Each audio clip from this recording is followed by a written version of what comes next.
Attention, due to the nature of the films discussed, the Civil Gore podcast may contain adult language and themes. Hey guys, Tim here with a quick programming note before we get started. First up, we decided to break this episode into 2 parts after we recorded it. Not only due to the length, but also to help us work around some scheduling issues related to my upcoming trip. So if you're wondering why our conversation ends a little abruptly, don't worry. We'll continue next week with the conclusion, and we'll have our usual beer pairing and trivia question. Also, I made an error on last week's episode when I referred to Train to Busan as a Japanese film. It's actually Korean. While that sounds horribly racist, I assure you it wasn't my intent, just me being careless and stupid. Thanks to a helpful listener pointing that out, and I apologize for the mistake. Thanks for listening, and now on to the show.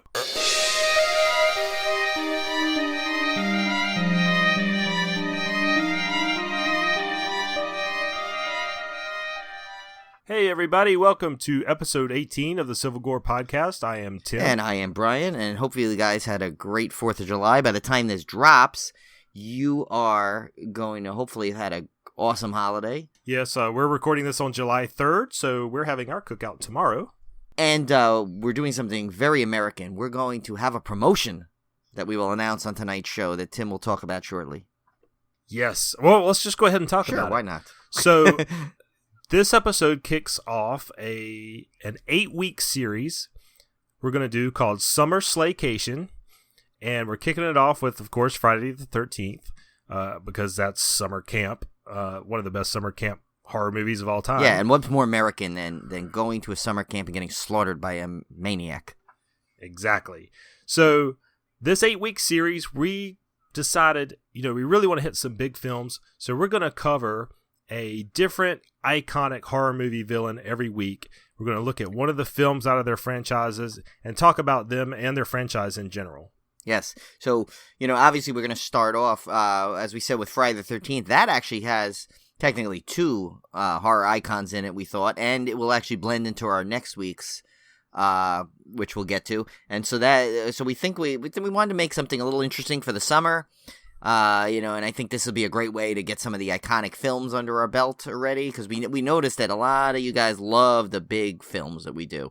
You love the crazy little ones like Manitou and Blood Diner, but I think we seem like we get the biggest responses from the icons. Right, and we obviously as horror fans, those are the films we've seen the most and the ones that we love to talk about the most. So it's a good fit, and like I said, this is going to be an 8-week series, so it'll run all the way through August. So you'll have a really cool episode every week to get you over the summer hump. Yes. And funny you use that term because most of these films do have a lot of humping in it. Yes, especially the one I watched tonight, which is Friday the 13th. Yes. Classic hump scene. Okay. So let's go right into our first chop because I've got a doozy for you.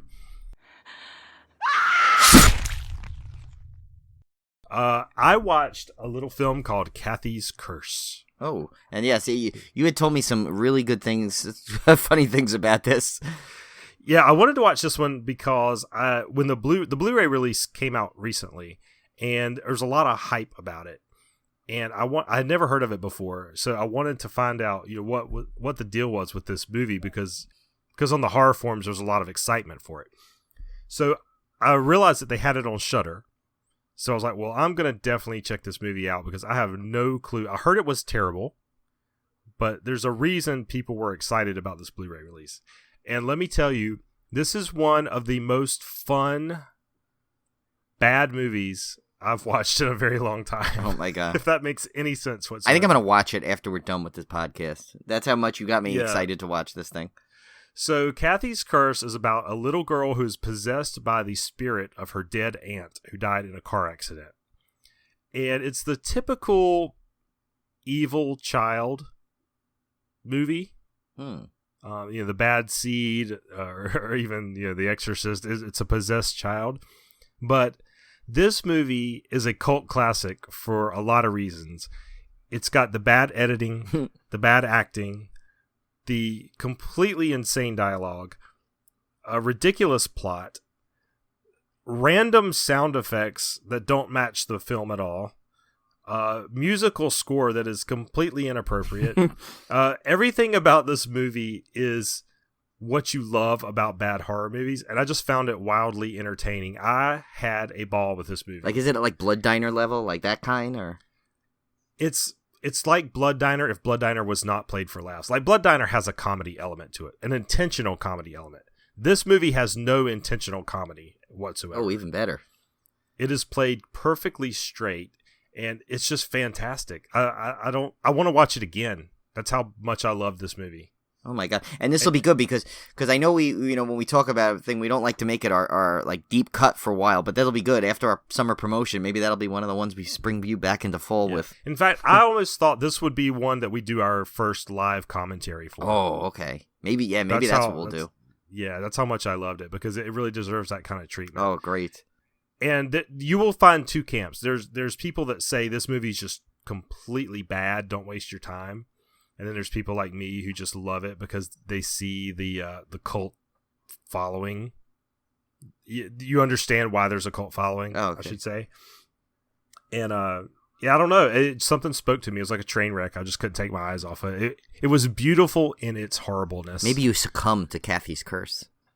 Maybe I did. Oh, and the girl in it's not even scary, which is the other funny part of it. Like they don't even make any attempt to like cast the creepy girl. It looks like just like, oh, that's Joe's granddaughter from up the street. It's just some random like little blonde girl that nice, completely innocent. But so anyway, yeah, highly recommended. Cathy's Curse on Shudder. Go check it out. Yes, I think I will.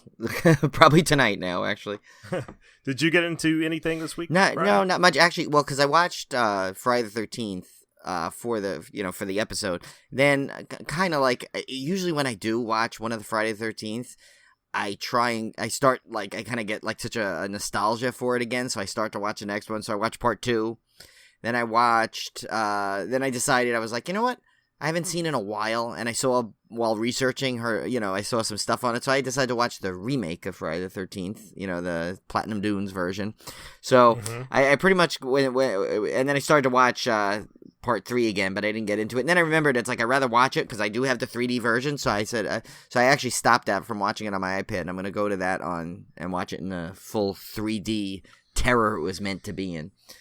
So yeah, my biggest Blu-ray regret is that I did not buy that box set when I had the chance, because who knows with all the licensing issues when we'll get a truly good set of Friday the 13th on Blu-ray again. Well, I'd like to think with the success of this game, and I don't know if you saw it too, but they've mentioned now that there's I think they were trying to do there was another horror game they were trying to release again. I forgot what it was now, but I think that the success of the game, even with all its issues, I see so many people just loving the game that I have a feeling that it's going to get this whole resurgence, and I would not be surprised. I'm going to make I know we don't really do this on our show, but I'm going to steal again from Coaster Radio, and I don't know if we have a clever name for it, but they have Coasterdamus for their thing. I am going to make a prediction that by the end of this year... Ghostradamus. Yeah, Ghostradamus. There you go. See, that's why Tim and I work so well, because when I can't think of it, he comes right up with it. I think we're going to make a bold prediction that by the end of this year, you are going to hear that whether it's the same one they had intended on or a new one altogether, but there will be a new Friday the 13th movie announced. Ooh, that is my prediction. Okay, that's bold. It is. But I think, I mean, come on, with the success of this game, and, it's like, and so many, people are loving this thing, and with Halloween on its way out, and the remake, they're doing another remake I heard about, with Nightmare on Elm Street, they're talking about rebooting that again. Jason's not going to take too lightly and be left out, so. Yeah, well, speaking of Jason, I was in Toys R Us this weekend. And when I'm in Toys R Us, I always look at the action figures to see if there's something horror-y related. And they had the, mispronounce this, NECA? N-E-C-A? Yeah, NECA? You know what? I always pronounce it NECA, but I think it's supposed to be N-E-C-A, but who knows? Yeah, I would say that's for another NECA, podcast to figure that out. Cool. But anyway, so, they did the purple Jason from the Nintendo game figure. Yes, which I still need to get. Which I bought, which has the coolest box ever, because when you open the box, it actually plays the Nintendo music. And it's funny because I was recently Julie and I stopped at a brewery nearby, and it was very, very like strange location for this brewery. It's kind of in a residential neighborhood, but there was this one little section of industrial buildings, and they had this brewery that probably been there for 2 years. We hadn't discovered it yet, and they pretty much, it was cool. It was just had a little bar to go up to get the tastings. and they had a dartboard and one of those Raspberry gaming systems, where you get all the different game things. Like an emulator. Yeah, an emulator. Yeah, thank you. And they had the original Friday the 13th, so I popped that up there. I was playing it for a little bit just to get nostalgia's sake and remember just how horrible that game was. But yeah, it was really bad. Yeah, and it's like, literally you're throwing rocks at zombies, and I'm like, wow, we've come a long way with the amazing game we have now versus that. But yeah, and like that music is like so dead on. Yeah. But anyway, so it comes in a cool box. It looks like the Nintendo game box, sort of.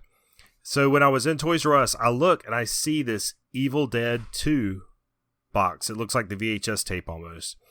And I was like, what in the world is this? I picked it up. It is the Evil Dead 2 action figure by NECA. And it was $25.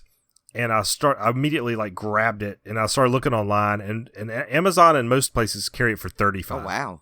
So I grabbed it because I figured, these things these collectible action figures hold their value fairly well. So yeah, like I saw that Jason one. I think at the comic book store in the mall near me has, they have some collectibles behind that thing, the counter, and they had that. I think the Jason one was like $45 there already. And I remember when that was out in the store, I kept passing it up for $25, and now I'm kicking myself. So yeah, so I decided I didn't really want to spend $25 on the Ash figure either, but I was like, you know what? I'll regret it if I don't get it now. Plus, all that podcast money we got rolling in, you got to treat yourself. Oh, of course. Yeah. So, I picked that up, and that's up on my shelf beside my Jasons. They actually have, NECA actually makes a line of Jason figures. They've got one from, like, part 7. I remember a part 3 one I thought I saw once. There's a part 3, okay. I believe. Yeah, like I would love to have those, but, of course, some of those are a lot more expensive now because they're not producing them anymore. Well, when you visit New York, there's we'll take you to Forbidden Planet. That's that place I told you with all the rare DVDs. They have a ton of collectibles from every genre you can imagine. The whole store is just like filled. So we'll hit that place. We'll make sure we go in there and see what we can find. Sometimes they have good deals in there. So yeah, I would love that. Okay, so for the Discmemberment this week, we have kind of a packed slate, even though there's not a whole lot here that I want. Yeah. Most of it I either have or already in some form or don't want. Right. So the Blu-ray releases for 7-Eleven. The first one up is one I actually am planning on buying, and that is the Species 1995 Scream Factory Collector's Edition. See, I have another version. I don't have that one. I think I got Species. Actually, it was when way back when I bought my PlayStation 3, they had a promotion where you could send away for 5 Blu-rays. So that was one I picked. Yeah, I think I've got it on just regular DVD, so it's worth the upgrade for me. And like, as a kid, who didn't love that? I wasn't a kid, actually. I'll take that back. I know. I'm way older than I was gonna say. Wait, I was in college. How were you a kid? Yeah, that was after I graduated high school. But I do remember watching it for one reason and one reason only. Oh, absolutely. So, yeah, I'll definitely be picking that one up. Natasha Henstridge. Yes, Natasha Henstridge. The second one is King Kong, the 2005 Peter Jackson version, which is coming out in a 4K edition, which I don't have a 4K TV because the podcast money ain't that good yet. Yeah, no, right now I'm still on whatever. What do we have? 2K? What are we up to? Yeah, mine's 1K. Yeah, 1K. I think I'm just K. Yeah. Pulse from 2001. This is I think there was a remake of this, but this is just the Japanese version. Yeah, but there's also, I think, another movie called Pulse that has nothing to do with horror, so it may not be, that may be the one I'm thinking was a remake, and it's not even. Yeah, it's a very, very common title, I think, so. But this one's about spirits invading the human world through the internet. And it's a Japanese horror type. That seems like what Ring 3 was supposed to be, kind of. Or Rings, I should say. Yeah, and then I put this one on here, even though I don't usually put sci-fi films, but this one had the horror keyword tag on IMDb, so I said, well, maybe there's enough horror in there to slip it in. And that one's The Man from Planet X, 1951, which I love movies like this. Absolutely love them. Visitor from outer space arrives as a mysterious planet hurtles towards Earth. I love the term when they say hurtles. Yeah, that was my terminology. Oh, that was? So you see, yeah, I think the tagline said hurls, and I said, no, I like hurls. See, look at that. You missed your calling, Tim. See, I spruced these up for you, our dear listeners. Yeah, see, you do. You guys don't see that. You need to appreciate the effort Tim goes into saying that, because some of these things I know when I see them too, I'm like, all right, this doesn't sound right at all. I mean, I could write this better. Yeah, no, and then Tim makes it all nice. Well, the next two, I believe I was like, these sound familiar, and then I realized I had talked about them on one of the theatrical limited release things. Wow, we made it that far. We made it to a theatrical run to home release. Yeah, I think these might have been one of those like weird where it comes out in a theater briefly right before the DVD, or they come out at the same time, or whatever. Or like a video on demand. Video domain, date, whatever they call that thing. So I'm not going to talk about these very much, but the first one was Devil's Domain. That was the one where the girl's getting revenge on her cyber bullies by making a deal with the devil. And then the other one was The Black Room, where we were talking about, the couple moves into the house and there's a mysterious black room every other horror movie. Yeah, so, okay. So those are getting the actual Blu-ray release this week. 2016 Hot Tub Party Massacre, which that sounds like probably one of those not parody, maybe not straight parody, but kind of throwback, trying to recapture that 80s feel. Yeah, like the sorority massacre or whatever. Sorority, that kind of thing. Star Crystal from 1986. I was like, man, this sounds cool. Star Crystal. That's like a sci-fi. Yeah, it is kind of sci-fi because like an evil alien. I was like, why did I not know about this one? And then I saw like the 3.0 IMDb score. So, okay. Apparently this one was I wouldn't call that a lost 80s gem. I would call that a lost 80s something else. Amethyst? I don't know. What's a bad thing for gem? I don't know. Costume jewelry? I don't know. Well, at first I thought it was that and why I know this, God help me, but I thought it was that Joseph Mazzello vehicle star kid. But at first when I looked at that, but then 86, that was before Jurassic Park, so he was not. Couldn't have not have been that. So, all right. I think we've already talked way too much about Star Crystal. Yeah. Well, the last one on the list is, I have to believe, either inspired or was caught up in the old 70s craze of don't do this, don't do that, don't go in the graveyard, don't look in the house. Don't go shopping after dark. You know. Yeah.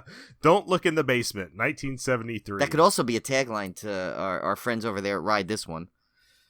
Oh, yeah. So, that's described in person. Slater, are you hearing me?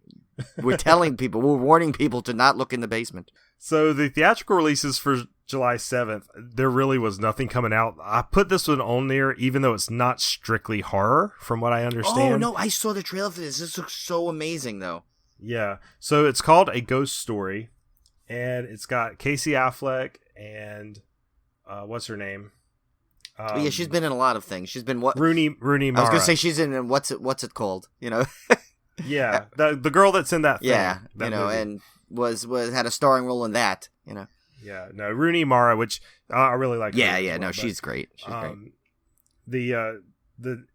This is kind of a weird movie because I don't think it's supposed to be scary per se, but there's a ghost in it. But he literally shows up as a white sheeted ghost with the two eyeballs. I think there's I'm sure there's a major metaphorical kind of take on it. Right. It just I saw the trailer for that because obviously I'm going through a lot of times. Actually, I like to just go on my Apple TV and hit the trailers thing and see what's coming out. And that's when I saw this and I was like, wow, this actually looks really interesting. This looks like such a unique take on it, and it's like it got me intrigued because you don't know if like she's actually seeing the sheet or it's just what she imagines or not, but whatever it is, it's got my interest enough that I'm definitely going to take a look at this thing when it comes out. I may not get to it in the theater, but I have a feeling this is going to be one that's not really going to be in the theater for very long. No, this is more of a Oscar type. I mean, maybe not Oscar, but more of it's billed as a drama fantasy, so not really horror per se. Well, I will say this: you will be in town a week after this comes out, and New York is known for its art theaters. There's a lot of them, a lot of cool ones in there. Not that I'm sure you want to maybe knock off 2 hours of your trip to New York City to see a movie, but there's the option. If we're, oh, there you go. You never know. Could get bored and need to take a break from the New York City sweltering heat, and we can check out A Ghost Story. Okay. Oh, so the beer I'm drinking this week, Brian, is a Blowing Rock IPA from Blowing Rock, North Carolina. Nice. That's a local. Yeah, and I have one we discovered because Julie and I have found like this brewery, Half Acre. We've had a couple of good things from them. They have this one. It's called Beer Hates Astronauts or something. But it's supposedly based on some kind of comic book, so the can art is really cool. But we'll get into that later. But they the one I have from Half Acre is called, I'm gonna butcher this, I think it's Nuaja. It's got a really cool like creature that looks like it's got, it almost kind of reminds me. Remember what was that character in Spawn? That weird oh shoot, I can't think of it. It's that maybe the action figure was like a bendy thing, and it was like a I had that. Yeah, me too. I know exactly which one you're talking well, it looks about. like a skull version of that, but with extra arms, and he's got all these like knives and daggers. So it must be some kind of creature of some sort. I'll save this can for you, Tim. And I'll take a picture of it because it's actually, I don't think I noticed how really articulate the can represents a really cool creature here, and it's got like ram horns, so I don't know what this thing is, but it really looks cool. And anyway, it's a double IPA, and it's actually really, really good. But now that I'm like kind of obsessed with this can, I gotta definitely put this on Instagram later. Cool. Well, let's get right into our Summer Slaycation first movie. This week we're covering the late great Jason Voorhees. Yes. Because he's in hell right now. Right, he is. He never got resurrected this year like we thought. No, he's back in hell, yeah. But so, obviously, if you're going to cover the life and times of Jason Voorhees, you have to... Okay, we're kind of cheating because he's not really in this movie much. But you have to cover the original that started it all, which is Friday the 13th. Yes, I mean, obviously, hardcore fans know that he's mentioned more than he's in it by far in the original, but you can't. How can we start such an iconic series that has done so many things for horror with like part 2? I mean, we have to start with the original, right? And we batted around the idea of starting with part 2 since that's the actual first true appearance of Jason, but instead we decided we'll just cover the original, and then we'll kind of go through the other films in the series from a high level, right? But I mean, think of it. The benefit of doing one is you end up getting 2 horror icons because Mrs. Voorhees should take a backseat to no one, even Aunt Cheryl. Right. Even Aunt Cheryl. Although Aunt Cheryl's a close She's second. up there, yeah. I mean, it is a Mount Rushmore of crazy women in horror. I mean, she's right up there. So Friday the 13th stars Kevin Bacon. Yes, which I'm sure we can find 6 degrees to him for everything anyway. I love Kevin Bacon. Oh, yeah. Like, I love Bacon and I love Kevin There you Bacon. go. Yeah, I mean, so it's like the double. Even his name is good. It is. Yeah. It's like, it's Bacon, Adrian King, Janine Taylor, Betsy Palmer, directed by Sean Cunningham, and effects by the great Tom Savini. And see, that was my added. I could have just put Tom Savini, but no, I put the great Tom Savini. He's the greatest. And if you get to meet him, he's like the most humble guy too. Yeah, unless you're me and I'm scared to death of him. Right. But when I met him, I told that story. He was like just so humble. He's like, I don't know why everyone gets so crazy meeting me. I don't know why. I'm just a guy from Pittsburgh. But any horror fan knows that he's more than that. Yeah, it's like you can't. I'm sitting there like he's like the Tom Savini that I've looked up to since I was a kid is sitting at that table right there. I can't just. I'm too shy. Like I get starstruck. Don't worry, you'll get your chance again. He goes to those things a lot. We'll get next time. We'll go as like the Civil Gore duo. We'll just go up there, and if we both of us, we'll bring Seth with us. He goes right up to everybody, so it's no problem. Yeah, I just need more practice on the convention circuit. Obviously, there you go. So let's talk about Friday the 13th. Yes. I would like to start by telling you my first experience with this movie. So we had and I've probably recounted a little bit of this before, maybe on our first episode, but my mom was super cool when it came to letting my brother and I rent horror movies, even when we were young. And so when VHS rental stores started coming out, there was this local video rental place called Chips Video. This is even before this was like when they still had beta and VHS side by side. Oh my God, you shelf, had to choose. You had to pick which one. You had to choose which one. Oh, wow. So I was probably, 14, 15, maybe. So I wasn't like super young. Like I wasn't like, inappropriately young per se. And my brother was younger than I was. He was more like 12. So little Kevin. Yeah, little Kevin. So, I mean, it wasn't like we were elementary school kids or anything, watching the boobs and the blood and everything. But still, given my mom, who is fairly religious, and I think I was kind of surprised that she was actually as lenient as she was when it came to us renting movies. But she kind of recognized that this was a cool thing, that you could now rent movies and watch them over and over in your own home. And she understood our excitement over that. And so she didn't really put any limitations on what we could get, which to this day, I give her so much thanks and credit for doing that, because it really kindled my love of horror movies. Did you ever test that ability and like go behind the curtain, with the beads?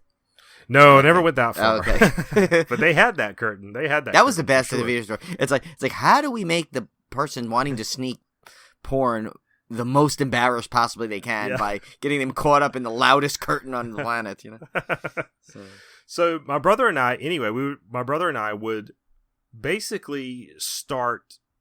We'd find the series that had the most entries in it, and that's the one we would start with. So we could because we knew we could just rent 1, 2, 3, 4. And at the time, Friday the 13th by far had the most entries. I think they were up to, or 6 at this particular store. They at least had that many of them. And I don't remember the exact years of each entry. So I'm sure at the time, this would have been in the late 80s. Oh, okay. Mid to late 80s, I think. But so I can't remember exactly which one they were up to at the time. But we decided to rent Friday the 13th. And I had heard about it before, obviously. Well, it got a lot of press in the news because movies like that did not get the kind of buzz. Like horror movies like that did not get the kind of buzz that, at the time, like that did. I mean, that was I saw some stat. It was something that cost $500,000 and made $39 million, which now sounds like nothing, but at the time is ridiculous. Yeah, it was in the popular culture, so I knew about Friday the 13th. I just had never seen it. So I remember we rented it and we watched it one night. Of course, my mom had already gone to bed, so it's just me and my brother watching it. Maybe even just me by myself. I can't remember. But I remember even from the opening scene where they're kind of sitting around singing Kumbaya or whatever they're singing at the beginning. And it just had that eerie feeling to it because it's that early 80s. Just, it almost looks more realistic for some reason because it's so old looking. And I just remember getting creeped out even by that opening sequence and the opening 2 murders. And I was kind of terrified because I had not seen many horror movies up to this point. In fact, I'd go as far to say as this might have been the first true horror movie I had really ever seen. So even before Halloween, then I guess. Yeah, I had not even seen Halloween yet at this point. So because you have to remember, God, I was this nerdy kid, but I was scared of everything when I was younger. I was very shy, very introverted. I wasn't a risk taker, and I was really kind of scared of horror movies, to be honest. And at the time, you couldn't go see them in the there was no VHS rental, so I was too young to see them in the theater. That's true. So unless it came on TV in some really edited version, I wasn't going to get a chance to watch it anyway. So I was a real novice when it came to actual seeing horror movies. So this was probably one of the first ones I had truly hardcore. When I say horror movie, I'm talking slasher. I'd probably seen Exorcist and stuff like that, but nothing to this level of actual gratuitous violence. Right, yeah, there was nothing. No, it wasn't because even Halloween was not like this. Right. So I remember watching that and really liked it, but at the end, when Jason jumped out of the water, it scared me so bad. I still remember it to this day. That's been, almost 30 years ago. I still remember that moment to this day, where I was sitting when he jumped out of the water and scared the crap out of me.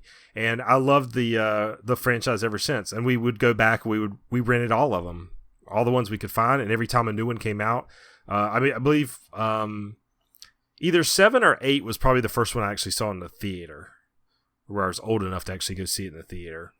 And I've just kept up with it ever since.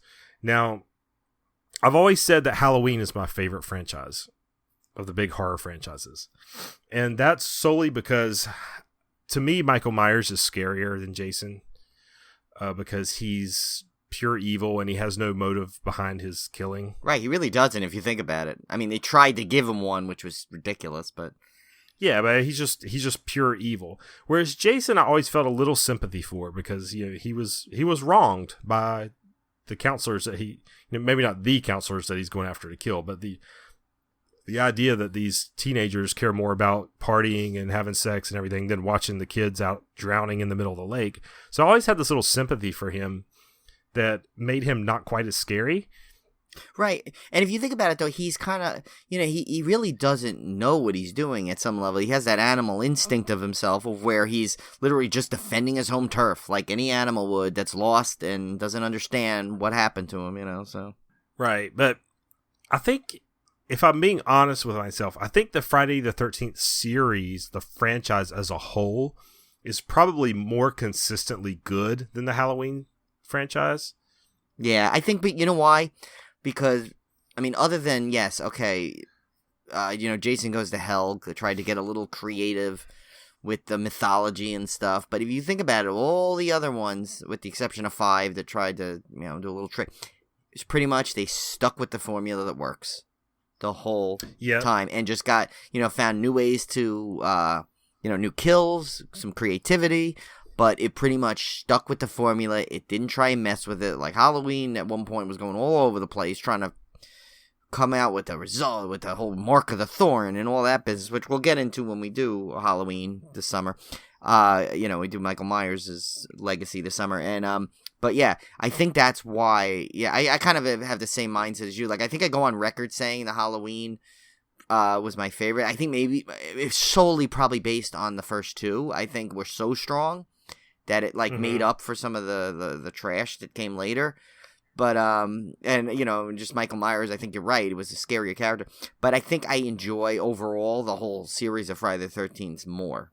Yeah, and we'll get into this in a little bit when we actually go through each film in the series. But even watching part 5, which is not considered a high mark in the series. No.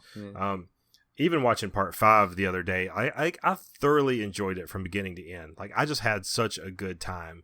And it just goes to show that these movies have really held up over the years, with some exceptions, obviously. Right. I mean, you got this many films in the series, there are some exceptions.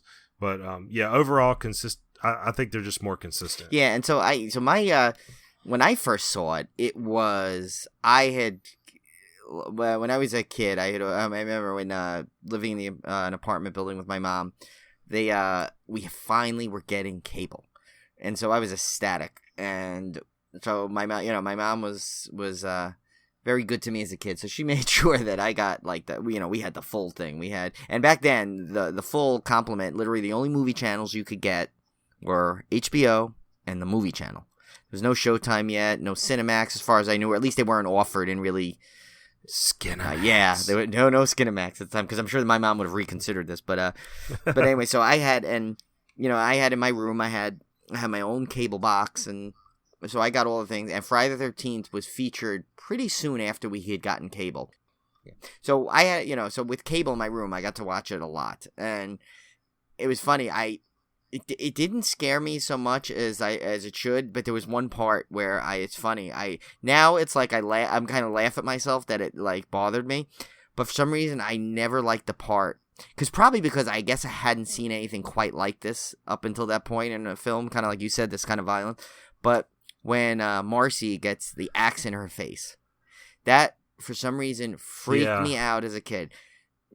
And I remember, there was I still remember one specific moment watching the movie where I remember I woke up in the middle of the night and there was nothing on TV. So I was flipping through and Friday the 13th came on. And now you're talking about, I must have been because I guess it came out in 80. So I was 8, and you give it maybe a year or 2 at that time to be. So I was 9 or 10. And so I flipped this on, and I'm watching it, and I'm like, hopefully I'll just fall back to sleep before the axe in the face comes on. And I think I was waiting for another movie to start on one of the other movie channels, and I was hoping either I fall asleep first or that would get on first. And I think it was Airplane was coming on or something like that. And so sure enough, literally right before I was about to switch the movie, it came up to the axe in the face scene. But like a trooper, I did watch it again and cringed. But so after that, I found out Friday the 13th Part 2 was coming on cable. And I happened to be going to my dad's for the weekend when it was debuting, and so I asked him, I'm like, I got to see this. And, my dad is not a horror fan at all. And especially that kind of a movie, he just looked at it as like the worst trash that you could throw out there. But I convinced him somehow. He's like, all right, fine, you can watch it.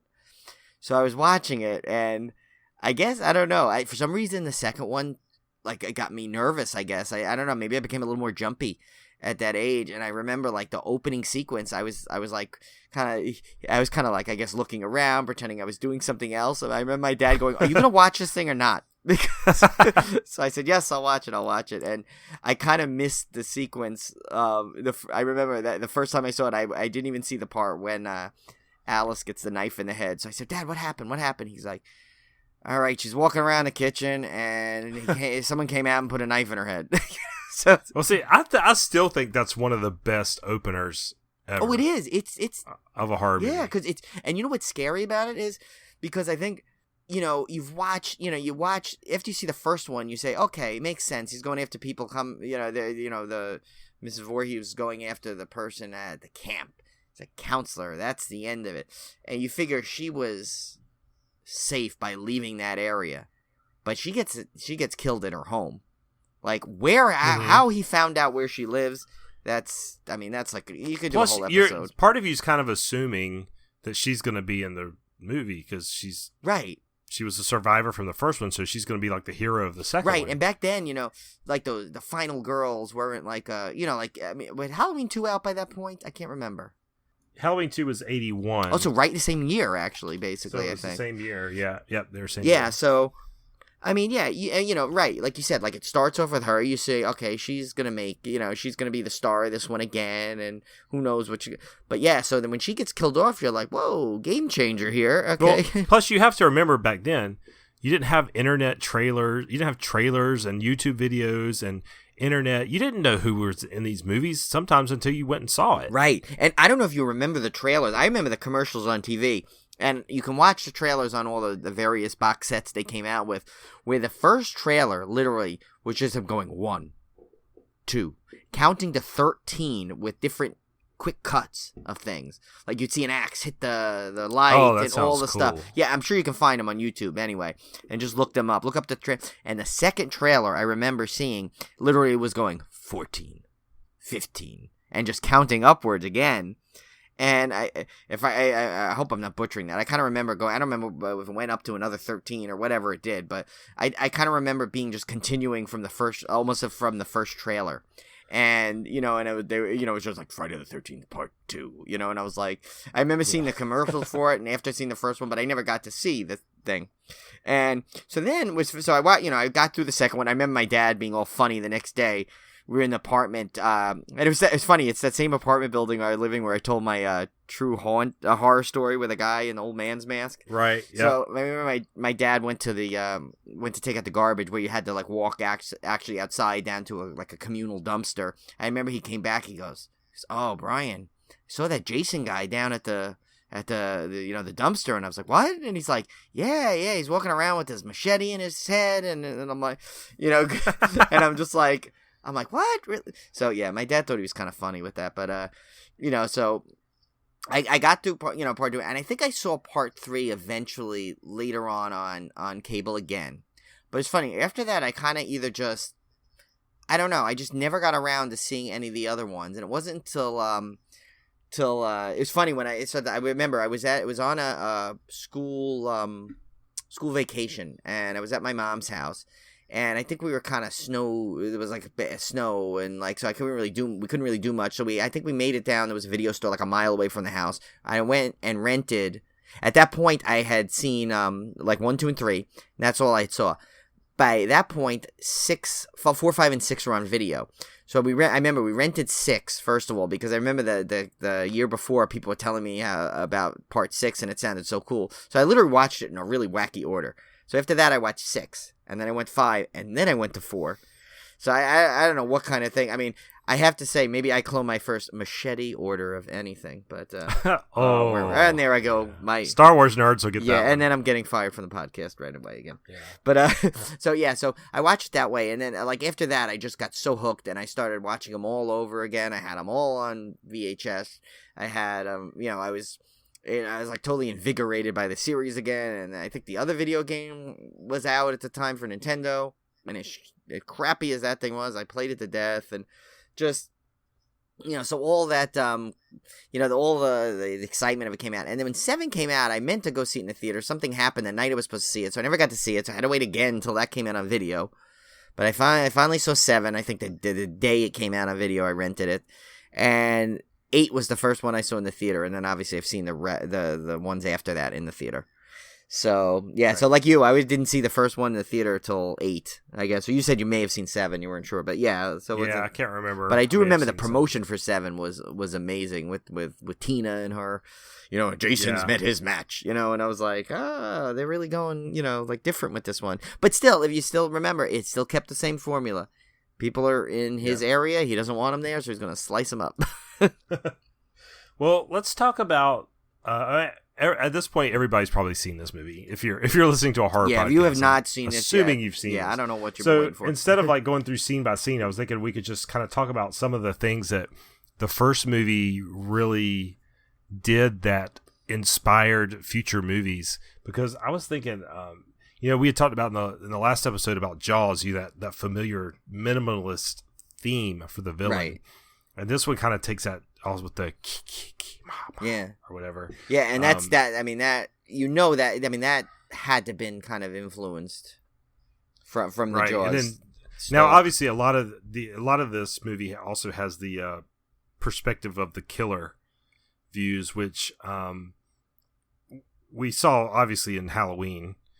At least the first opening sequence in Halloween, right? Yeah, the famous. But this one kind of takes it to a new level because they use it quite often, which I thought was interesting because you kind of get, especially since they pull the old switcheroo where you realize it's Mama Voorhees and not Jason. Well, at the end. I think they had to for this at some level, because they showed feet and and arms, but. And obviously when you actually saw Mrs. Voorhees in the big reveal, she was very mannish looking with this big heavy sweater for supposedly the summer. But but besides that, she's old lady. She gets cold. That's true. And she probably was trying to like hide some of the blows and kind of give herself a shapeless look. But yeah, and so if you think they kind of had to do that because the reveal and like I said in the there was at the time I think it was revolutionary to have. Like, I guarantee you, going into that movie, there's not one person that would thought that the killer would be revealed as a woman. And, I just don't think, nowadays, it would not be as shocking. Back then, I don't think you could ever possibly, like when you find out. What a great twist. Oh, it was amazing. And the thing is, as crazy as it was like a rational twist. Like, it made perfect sense why that was happening. It wasn't like it was his uncle that witnessed it, hiding in a dumpster. It made sense, and it didn't. And if you think about it, the exposition of it when they finally revealed it was done in like a pretty quick resolution. Like it was, it was a little mini monologue that basically explained all you needed to know. And obviously we may elaborate on this a little later, but Betsy Palmer was so amazing, and she just even when, like in that beginning, when she first revealed herself, you kind of get this, oh, thank God. Everyone probably had like this, wow, okay, oh, there's a woman there. Oh, good, she's a friend of them. She's there to save them. But, quickly, like almost instantly you get this uneasy feeling, but you're not sure why. And that's why it was just done so well, that part. Obviously, people give Halloween credit for really kicking off the slasher subgenre, but I think Friday the 13th kind of honed it to perfection in terms of some of the stuff that they do that was just copied countless times afterwards. In terms of like Crazy Ralph, right? The crazy townie that warns the people, that they're going to be in danger. How many times have we seen that? Over and over and over. And you got to love it. It's called a death curse. You know, Yeah. just the way he says it, it's almost like this plea. And did you know I've seen this movie a million times. Actually, now I don't know if it's the first or second one, but because I watched them back to back. There's actually a line in there I don't think I ever caught where I just always assumed he was like a homeless guy running around, but they actually said no, his wife was worried about him. So he's married and goes home. I caught that this time. Yeah, I think they say like, oh yeah, his wife's worried about him or something like that. I gotta go look for it again to find out exactly what was said. But it was, and I was like, oh, you know what? All the times I see that's funny. I never caught it, but. And by the way, didn't he look like Red Skelton when he played Freddy the Freeloader? Yeah, when you put that, I started laughing when you put that in the notes, you almost he totally does. Yeah, you almost picture him like wanting to like all of a sudden like pull like a handkerchief out of his pocket for 10 minutes, or something. It's like, he's so he's so creepy, and it's got the and it's got that scene where tell me now, and it's funny again, you think of other movies, but very similar scene. She walks into the diner, says, "Where's Camp Crystal Lake?" Everyone in the diner is quiet, turns around. What other movie? Mm-hmm. Oh my Think of a movie. Yeah. Pee-wee's Big Adventure. Well, yeah, that too. But I'm talking about another horror movie that took that scene almost to perfection. American Werewolf in London. Remember that when they go into? Yeah. That scene. It's probably been used in a bunch of movies, and like Pee Wee Herman. used it in his, in Pee Wee's Big Adventure. But like, how many times is the horror movie where you go in and like one person goes in and like. They don't even say it that loud, but yet the entire town folk hears it, and it's like, oh, you can't go there, One of the other ones I was thinking about was, obviously there was a sex scene in Halloween, right, where they get killed, but Friday the 13th really took that to a whole new level because it's actually an integral part of the story. Right. Jason literally dies because counselors are having sex. Yeah, and think about it. That literally translated into. Like, in Scream's favorite scene about, oh, you have sex, you die. That, Halloween took that, but... It became a standard. But like Friday the 13th kind of cemented that as that's a rule. Yeah. Yeah. That's a good word for it, Brian. This movie established so many rules of horror movies. Right. Going forward, especially throughout the 80s. Yeah.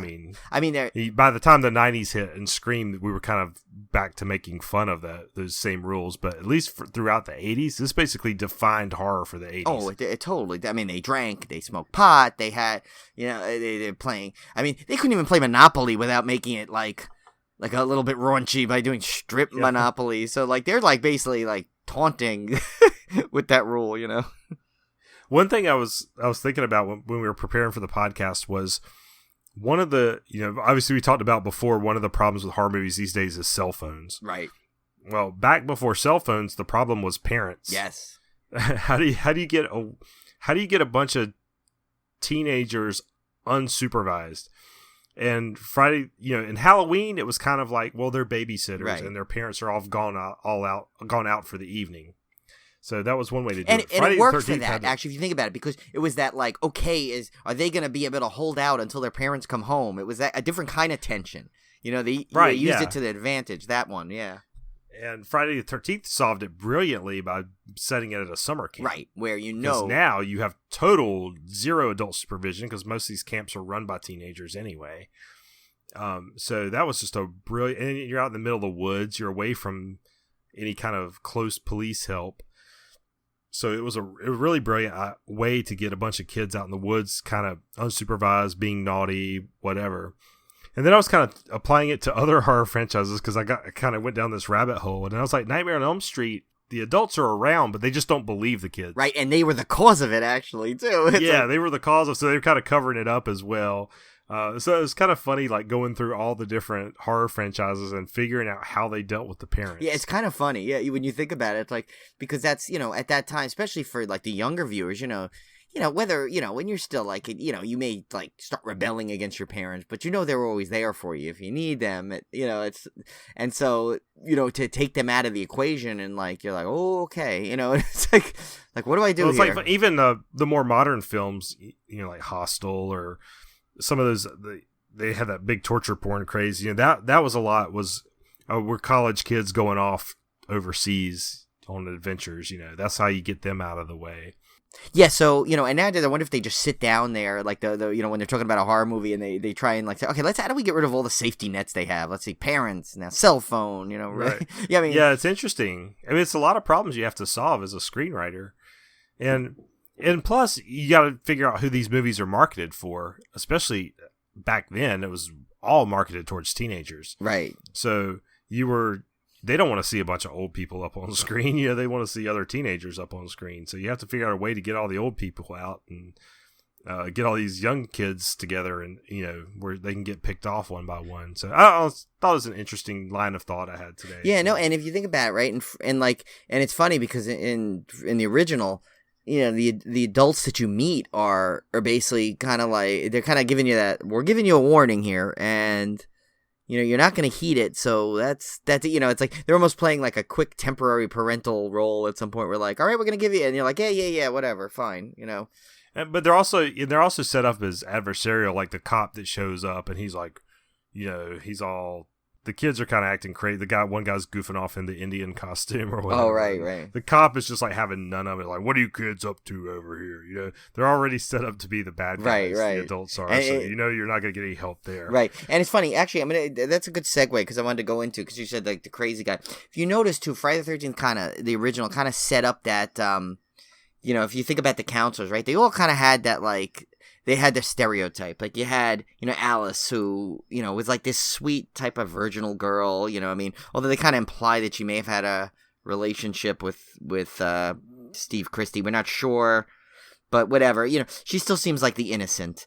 And you got Marcy and Jack, which is like, the hot girl with the jock guy and, the couple that's in there. And then you got Ned, which is the goofball, the prankster guy. There's always the goofball. Yeah, there's always him. You always have the comedy relief. Right. And, it's like you always know that, they're going to do some kind of like fake thing, and then they're going to, startle someone or do something, and then they're going to get it. Although it's funny, this one didn't, they didn't really show his death, which was kind of, unique. You figure like he would have been the one that they would have really showed get it, but they didn't. It was all off screen. And then you got Bill, which was just a general, the good old nice guy. It was kind of doofy, but nice. And then, well, you always have the nice guy who's kind of the, I don't say dork, but he's kind of the nice guy who is not going to get the girl. Right. You like, and he, it seems like Alice has a thing for him, but he seems too oblivious to catch it. Like it's kind of like she's kind of hinting that she kind of likes, but that's the thing. In this, you don't, why? Because they don't really need or want to spend a lot of time on character development in these horror movies, especially these type. It just doesn't. It never really seems to work. They don't have time. Yeah, they really don't. They don't, because you got to keep it moving. You don't want. You want as brief character development as possible. So that's why I think it's always seems to be these stereotypes, which is fine because it works. When the formula works, there's no need to elaborate on it. And, Brian, have you read any of the comics? I've seen a couple of them. I have a few, actually. I dug up one the other day, actually, when I was looking for some stuff. I did find my Freddy vs. Jason magazine that came out, which was kind of interesting. Yeah, well, the comic, I was just thinking when you were talking about it, because the comics kind of follow the same formula. Like a lot of the comic stories kind of did the same thing with the same stereotypes stuff. I just thought it was kind of interesting that even in other formats, they try to keep it fairly close to the films. Right. And yeah, you kind of just like, because like, okay, the formula that Friday the 13th uses is they, it always starts off, they establish the kind of the location, what it is. Sometimes they'll do even like, some of them did the history. Like I think Friday the 13th, I think part 7 did it the best, where they had the, well, they go and they do that whole thing where it cuts back to 2 and he's talking about the story, and he's like, well, let me tell you about Jason. And he kind of go, and it starts off that way. And I think although my favorite one might have been the one where it's, God, I'm a terrible podcast host I am. I can't remember if it's part 8 or part 7 where they do that. There's a legend round here. And it just has that voice and it kind of shows like the history up until that point. I want to say it's 8. But anyway, so I like when they, it kind of does that, pretty much. Then you get to meet everybody who's going to be a role, and they pretty much do just enough you can get their vibe of the character. You can tell if they're going to be an a-hole. You can tell if they're going to be sweet and innocent. You can tell if they're a goofball, if they're a nice guy. You can tell all that within like literally they spend maybe 5 minutes total setting the whole group up, and that's all you need in this, because right. Except they'll always give a little more development to whoever's going to survive till the end, right? Because they're the ones you're cheering right. for. So they're always going to be the and ones you want to kind of you kind of need a little backstory for them. You got to see, because you wonder why were they like the ones that are going to survive. Usually they have some kind of survival story element to them or something. You know, a little bit of it, like like in part 2, they set up the fact that Ginny is into child psychology and she has this sympathetic view, and she gets Jason, before she even realized he really exists. And that, to me, that was really pretty advanced for a slasher film to get that deep, but so quickly and easy, and it became such a great plot point. And, it wasn't a boring thing. It was just a perfect element. It was like typical, hey, they're hanging around having some beers at a bar and they bring it up, hey, what if he was real, and it was great. And it was just enough to get why she figured it out. You didn't say, well, why the hell would she figure that out? How did she know that? They did it perfectly. Yeah. All right, guys, that wraps up part 1 of our Jason Voorhees episode. We'll be back next week with an overview of the entire Friday the 13th franchise. You're not going to want to miss that. We'll see you then. Bye.